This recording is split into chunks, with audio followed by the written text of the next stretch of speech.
हमारे साथ हैं जाने माने वकील कोलिन गोंजाल्विस। कोलिन साहब, आपका स्वागत है। जो सुप्रीम कोर्ट ने आज ये सख्त टिप्पणियां की हैं, ये बहुत ज़रूरी थी। पहले भी सुप्रीम कोर्ट इस तरह से काफ़ी बार एक तरह से चेतावनियां दे चुका है सरकारों को, शासन प्रशासन पुलिस को, लेकिन कुछ होता खास दिखा नहीं। करेक्ट। कम से कम सुप्रीम कोर्ट ने इस विषय को हाईलाइट किया कि हेट स्पीच बार बार होता है, पेपर में है, न्यूज़पेपर, टीवी में है, लेकिन मेन पॉइंट ये है कि सुप्रीम कोर्ट ये बोलने के बाद क्या करेगा। जो करना चाहिए वो होना चाहिए आज, mainly FIR register. Main point ये है कि पब्लिक फिगर, नेता, पॉलिटिशियन हेट स्पीच देने के बाद जब रिकॉर्ड होता है टीवी पर, तुरंत बाद उसका एफआईआर होना चाहिए, तो बंद होगा। अब दिल्ली राइट्स में क्या हुआ, गोली मारो सालों को, कैबिनेट मिनिस्टर, और ये केस अभी हाई कोर्ट में 3 साल के लिए चल रहा है और अभी तक ऑर्डर नहीं आया एफआईआर रजिस्टर करने का। तो अगर सरकारी लोग, prominent politicians, leaders of the country, leaders of the party, अगर उनके खिलाफ एफआईआर नहीं होता, तो who cares for what supreme court says, who bothers. Supreme court जो भी कहे, हमारे खिलाफ केंद्रीय सरकार ये करेगा कि हमारे खिलाफ एफआईआर रजिस्टर नहीं होगा, नहीं हो सकता। फर्स्ट टाइम जब एफआईआर होगा कोई लीडर के खिलाफ, तब लोग सुधरेगा और लोगों का समझ में आएगा कि कानून सभी के लिए है और एफआईआर बड़ा लीडर के खिलाफ भी हो सकता है। लेकिन ये टाइम अभी तक नहीं आया, ये हुआ नहीं आज तक। जी, हमारे साथ हमारे सहयोगी आशीष भार्गव भी हैं जो इस पूरी सुनवाई को हमें रिपोर्ट कर रहे हैं। आशीष, हमारे साथ कोलिन गोंजाल्विस हैं, सुप्रीम कोर्ट के वरिष्ठ वकील भी। सुप्रीम कोर्ट ने आज क्या खास बातें की? हमने कई बातें बताई हैं, अगर एक बार फिर से दर्शकों को बताएं कितना सख्त आज सुप्रीम कोर्ट इस पूरे मामले पर रहा। जी बिल्कुल, देखिए, जस्टिस के.एम. जोसेफ और जस्टिस ऋषिकेश रॉय ने बड़ी टिप्पणियां की हैं और कहा है कि देश के सामाजिक ताने बाने को, यानी सोशल फैब्रिक्स को, उसको बनाए रखना है, उसको संरक्षित रखना है और इसकी जिम्मेदारी है वो सरकारों की है। सीधे तौर पर सरकारों को कह दिया है कि किसी शिकायत का इंतजार नहीं होना चाहिए, सो मोटो लेकर, यानी स्वतः संज्ञान लेकर ऐसे लोगों के खिलाफ जो हेट स्पीच देते हैं, चाहे वो किसी भी धर्म के हों, उनके खिलाफ कार्रवाई हो, कानूनी कार्रवाई हो। और दिल्ली पुलिस, उत्तराखंड पुलिस और यूपी पुलिस से स्टेटस रिपोर्ट मांगी है कि जो हेट स्पीच देने वाले हैं उनके खिलाफ क्या कार्रवाई हुई है, क्योंकि यहाँ पर बीजेपी के सांसद परवेश वर्मा का मामला भी रखा गया था, जो दिल्ली में उन्होंने स्पीच दी थी। उस पर भी दिल्ली पुलिस को जवाब देना है कि उनके खिलाफ क्या कार्रवाई हुई है।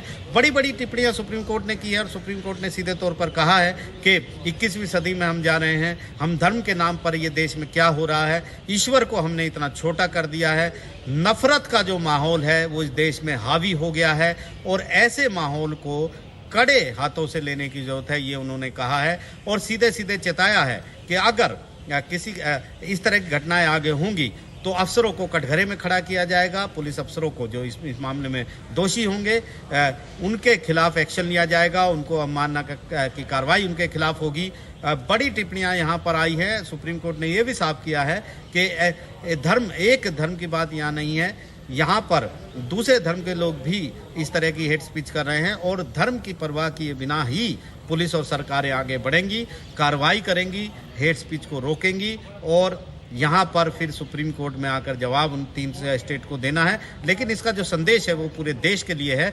सुप्रीम कोर्ट जैसी देश की सबसे बड़ी अदालत जब ये कह दे कि एक अदालत के रूप में हमने ऐसा माहौल नहीं देखा है कभी कि जब नफरत का जो माहौल है वो हावी हो रहा हो और इस तरीके से धर्म की आड़ में ये सब हेट स्पीच दी जा रही हो, तो निश्चित तौर पर मामला काफ़ी अब गंभीर हो गया है। बहुत सारी पिटीशन यहाँ पर हेट स्पीच को लेकर पड़ी हुई हैं। कपिल सिब्बल बार बार यही कह रहे थे कि पुलिस प्रशासन कोई कार्रवाई नहीं करता, हम बार बार कोर्ट आते हैं, हम कोर्ट नहीं आना चाहते हैं लेकिन बार बार हमें कोर्ट आना पड़ता है, कोर्ट स्टेटस रिपोर्ट मांगता है, इसके बाद सुनवाई आगे चली जाती है, लेकिन फिर हेट स्पीच की घटनाएं सामने आती हैं। ये तमाम बातें हैं जिस पर अदालत को मजबूर किया है कि ऐसे माहौल में, ऐसी घटनाओं में जब हेट स्पीच का चारों तरफ हेट स्पीच का माहौल हो तो देश की अदालत क्या कदम उठाए, वही सोचकर अब देश की सबसे बड़ी अदालत ने एक गंभीर कदम उठाया है। सरकार और पुलिस को बताया है कि उनको कार्रवाई करनी होगी, कानूनन उनको कार्रवाई करनी होगी, और अगर वो कार्रवाई नहीं करेंगे तो देश की सबसे बड़ी अदालत उनको कटघरे में खड़ा कर लेगी, उनके खिलाफ अवमानना के मामले भी चलाएगी। जी, और प्रवेश वर्मा का जो मामला है, इस पर भी सुप्रीम कोर्ट ने पूछा है दिल्ली पुलिस से कि आपने अभी तक क्या किया है इस मामले में, अभी तक कहां पहुंची है दिल्ली पुलिस की जांच?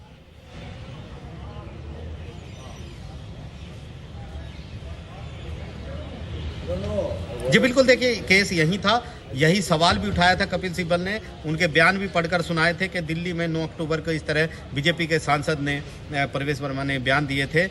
जस्टिस जोसेफ ने भी वो बयान पढ़े और कहा कि ये बयान काफ़ी चिंता वाले हैं, ये बयान शॉकिंग वाले हैं।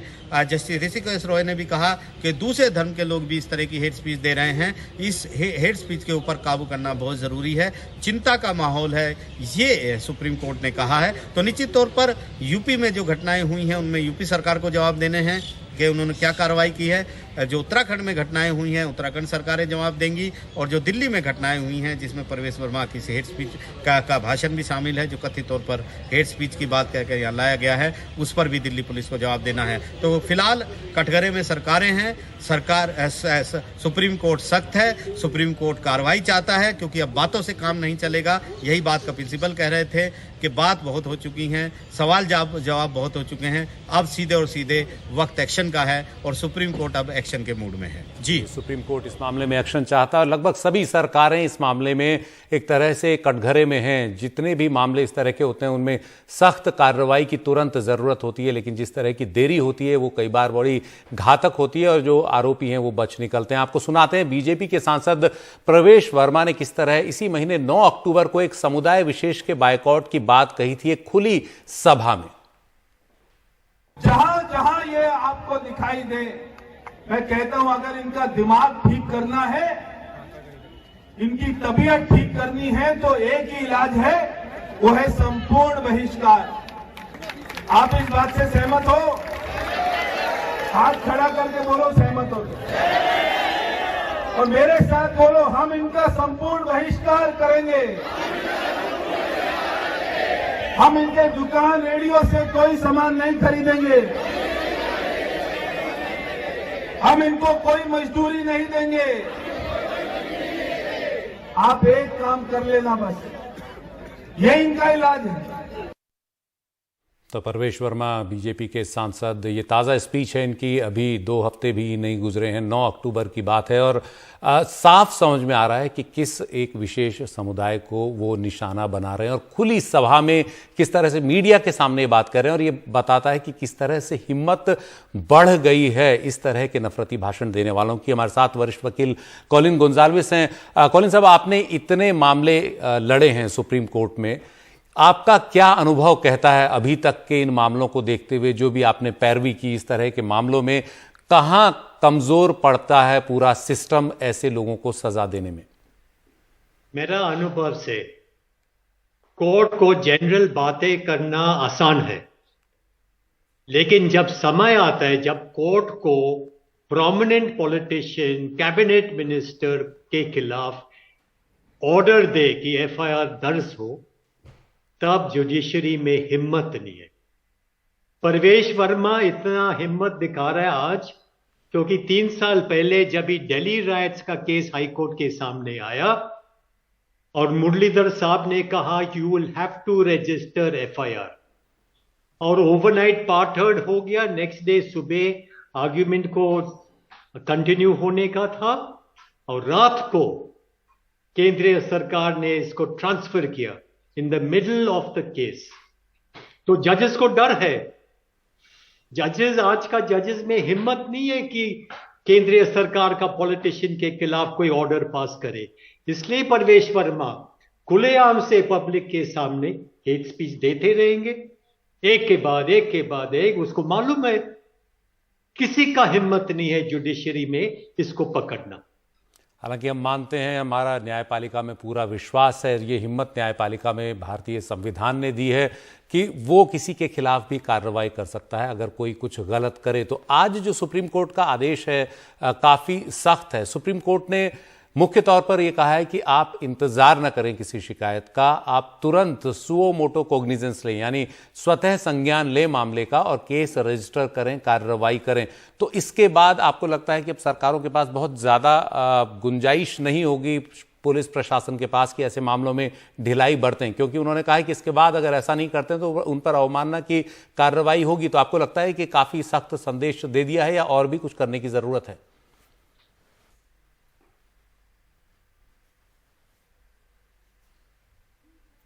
जी कोलिन साहब, आपसे ही पूछ रहा हूं मैं सवाल।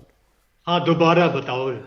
आज जो बात सुप्रीम कोर्ट ने कही उसमें कहा है कि सुओ मोटो कॉग्निजेंस ले प्रशासन, पुलिस ऐसे मामलों में इंतजार न करे कि कोई शिकायत करेगा, और अगर ऐसे मामलों में देरी होती है तो अवमानना की कार्रवाई होगी। तो सुप्रीम कोर्ट की ये जो सख्ती है आपको लगता है काफ़ी है इस तरह के मामलों में, या और भी ज़्यादा इस पर अभी काफ़ी कुछ किए जाने, कहे जाने की ज़रूरत है? देखिए, आज के लिए ये ठीक है, ये पॉजिटिव ऑर्डर है, क्योंकि कम से कम सुप्रीम कोर्ट का बेंच ने कहा कि एक्शन ले तुरंत, और सुओ मोटो मतलब किसी का इंतजार के लिए मत रुको और डायरेक्टली करो। लेकिन ये सलाह जो है सुप्रीम कोर्ट और हाई कोर्ट अपने आप के ऊपर भी लेना चाहिए कि तुम जब देखते हो टीवी पर कि लीडर्स ऑफ द कंट्री, केंद्रीय सरकार के प्रोमिनेंट पॉलिटिशियंस हेट स्पीच दे रहा है, you take suo motu yourself. आप खुद करो। कल जाके परवेश वर्मा के खिलाफ suo motu petition supreme court should take.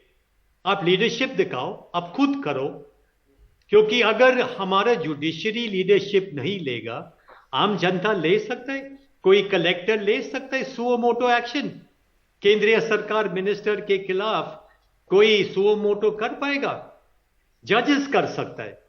तो जजेस का जिम्मेदारी है कि दिखाना, लीडरशिप दिखाना, और कल जब कोर्ट में बैठेंगे तो इमीडिएटली ऑर्डर डिक्टेट करें कि I am taking suo motu notice. Parvesh Verma ने पब्लिक में ये कहा, दिल्ली राइट्स में ये कहा, और suo motu why action should not be taken for registration of FIR. Tough हो जाएगा। ये सभी लोग जो इतना मतलब जोर से बात कर रहा है, हेट स्पीच, सब ठप हो जाएगा तुरंत जब उसको मालूम पड़ेगा कि सुप्रीम कोर्ट इसके खिलाफ एफआईआर रजिस्टर करने का ऑर्डर दिया। All this hate speech will stop immediately, खत्म हो जाएगा। हिम्मत नहीं है इन लोगों का, हिम्मत नहीं है कि एक्चुअली कुछ करे। और जुडिशरी अगर सामने आएगा, उसके खिलाफ एफआईआर रजिस्टर करो कहेंगे, इनके सारे हेट स्पीच बंद हो जाएगा पूरा देश में। सो जुडिशरी मस्ट एक्ट। जुडिशरी आगे आना चाहिए, सामने आना चाहिए। जी बहुत बहुत शुक्रिया।